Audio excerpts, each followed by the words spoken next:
Hello friends, Umiya ફૂડમાં તમારું સ્વાગત છે। તો આજે આપણે બનાવીશું પાલક બાજરીના પરાઠા અને સાથે આપણે સરસ મજાની મરચાં લસણની ચટણી બનાવીશું। એકદમ ટેસ્ટી ખાટી મીઠી આપણી ચટણી તૈયાર થાય છે અને પરાઠા સાથે તો સરસ લાગે છે। તમે કોઈ પણ પરાઠા સાથે આ ચટણી ખાઈ શકો છો। તો ચાલો શરૂ કરીએ। તો પાલકના પરાઠા બનાવવા માટે આપણે 2.5 કપ જેટલો પાલક લીધો છે। મેં આ રીતે ઝીણો કટ કરી લીધો છે અને ધોઈ અને સાફ કરી લીધો છે। હવે એમાં આપણે મસાલા કરીશું। તો અડધી ચમચી જેટલો આપણે હળદર એડ કરીશું। લાલ મરચું આપણે તીખા જોતી હોય એ પ્રમાણે લાલ મરચું પાવડર એડ કરીશું અને 1 ચમચી જેટલો આપણે ધાણા જીરું પાવડર એડ કરીશું।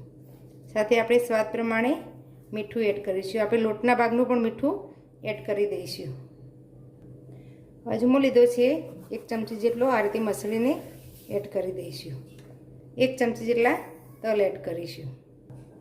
લીલા મરચાંની પેસ્ટ એડ કરીશું 1 ચમચી અને સાથે અડધીથી પોણી વાટકી જેટલું લીલું લસણ એડ કરીશું। હવે આ બધું આ રીતે આપણે હાથથી મિક્સ કરવાનું છે, એટલે પાલકમાંથી પાણી છૂટું પડશે, એટલે આપણો લોટ બાંધવામાં ઢીલો નહીં થઈ જાય। આપણે બાંધીશું ને તો પછી ઢીલો નહીં થઈ જાય અને જરૂર જણાય એટલું જ આપણે પાણી એડ કરીશું। પછી તો આ રીતે બરાબર હાથથી મસળી લેવાનું અને આને આપણે 10 મિનિટ જેટલો રેસ્ટ આપીશું, એટલે પાલકનું પાણી છૂટું પડી જશે। મીઠું એડ કરીશું ને એટલે ત્યાં સુધી આપણે મરચાંની ખાટી મીઠી ચટણી બનાવી લઈશું। લસણની ખાટી મીઠી ચટણી બનાવવા માટે આપણે મોળા જે મરચાં આવે છે ને એ લીધા છે। 1 વાટકી જેટલા આપણે મરચાં લીધા છે, તેની સામે મેં 15 થી 20 કળી લસણ લીધું છે। તમારે આદું એડ કરવું હોય તો કરી શકો, મેં આદું નથી લીધું અત્યારે।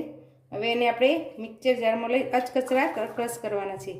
તમે કટર હોય ને તો કટરમાં કરશો ને તો પણ સરસ થઈ જશે, તો હું મિક્સરમાં કરું છું અને આપણે અચકચરા ક્રશ કરી લઈશું। તો જો સરસ ક્રશ થઈ ગયા છે। તમે ખાંડીને કરવું હોય તો ખાંડીને પણ કરી શકો। આ રીતના જ આપણે રાખવાના છે। હવે વઘાર કરીશું। ચટણીના વઘાર માટે આપણે 1 મોટી ચમચી જેટલું તેલ એડ કરીશું નાની કડાઈમાં। એમાં આપણે 1 ચમચી જીરું એડ કરીશું। રાઈ એડ કરી આપણે। હવે આપણે 1 ચમચી જીરું એડ કરીશું। સાથે આપણે ચપટી જેટલી હિંગ એડ કરીશું। રાઈ જીરુંને આપણે તતડવા દઈશું।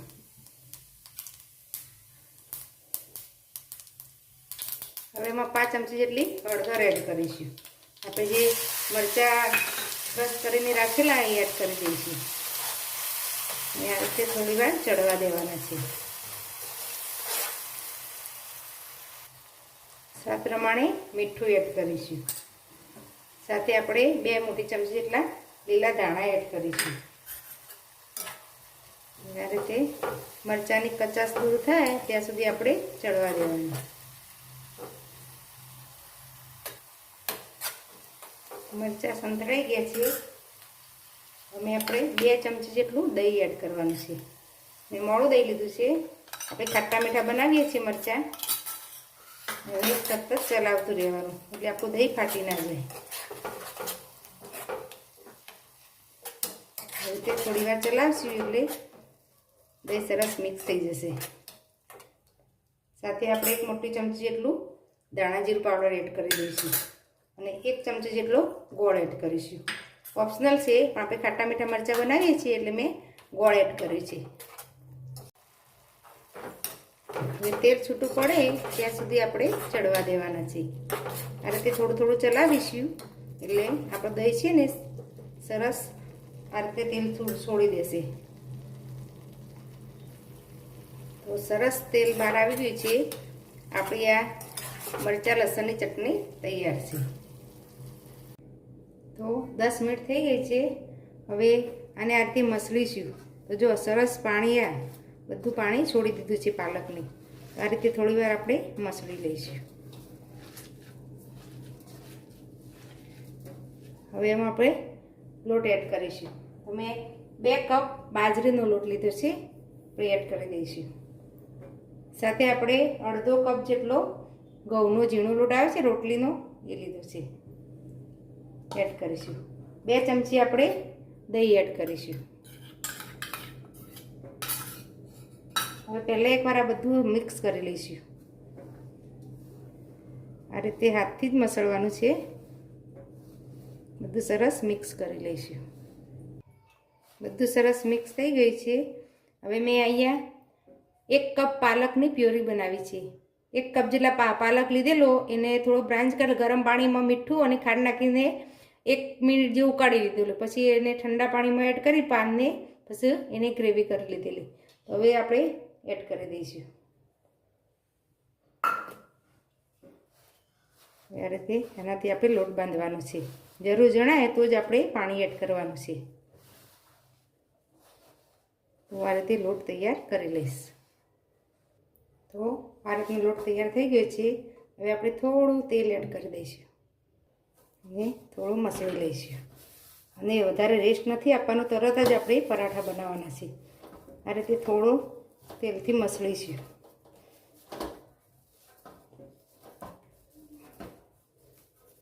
તો આ રીતનો આપણે લોટ તૈયાર કરવાનો છે.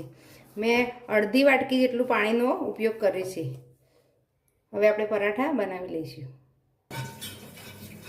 આપણે પરોઠા માટે લોટ લઈ લીધો છે અને હું ઘઉંના લોટનું અટામણ લઉં છું. તમે બાજરીના લોટનું લેવું હોય તો બાજરીના લોટનું પણ લઈ શકો. હવે એને વણી લઈશું. બાજરીનો લોટ છે એટલે થોડું ફાટશે કિનારી, પણ આપણે આ રીતે હળવાથી વણીશું ને વધારે નહીં ફાટે. આ રીતે આપણે ધ્યાન રાખીને વણવું પડશે. થોડું વધારે એવું લાગે તો થોડું આ રીતે અટામણ લઈ લેવાનું, એટલે સરસ વણાઈ જશે.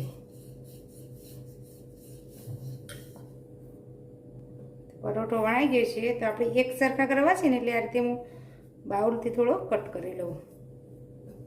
વધારે ફાટતી નથી કિનાર. તમારે એમના જ શેકવું હોય તો પણ શેકી શકો પરાઠાની.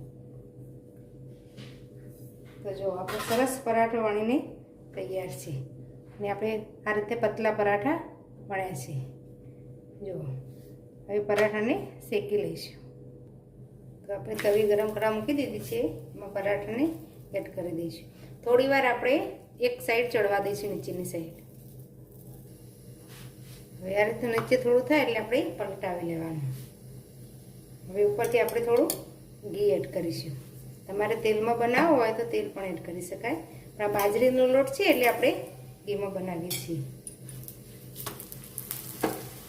નીચેના ભાગમાં પણ આપણે થોડું ઘી આ રીતે એડ કરી દઈશું.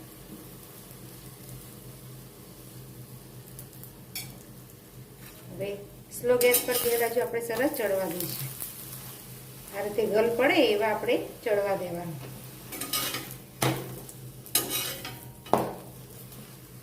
તો આ રીતે પ્રેસ કરશું એટલે સરસ પરાઠો ચડી જશે. તો બંને બાજુ સરસ પરાઠા શેકાઈ ગયા છે. હવે આપણે એને પ્લેટમાં લઈ લઈશું. તો પરાઠાને પ્લેટમાં લઈ લીધું છે. આ રીતે આપણે બધા પરાઠા બનાવી લઈશું. તો આપણા બધા પરાઠા બની ગયા છે. જો બધા એક સરખા સરસ બને છે ને. તમારે જો આ રીતે કટ ના કરવા દે એમને બનાવશે ને તો પણ સરસ થાય છે. જો અમે એમને બનાવેલું તો એને પણ જો ધાર સહેજ પણ ફાટી નથી. તો આપણા બધા પરાઠા અને ચટણી તૈયાર છે. તો તૈયાર છે આપણા પાલકના પરાઠા. જો તમને આ મારી રેસીપી ગમી હોય તો મારા વિડીયોને લાઇક, શેર અને મારી ચેનલને સબસ્ક્રાઈબ જરૂર કરજો. ફરી મળીશું આવા નવા વિડીયો સાથે. ધન્યવાદ.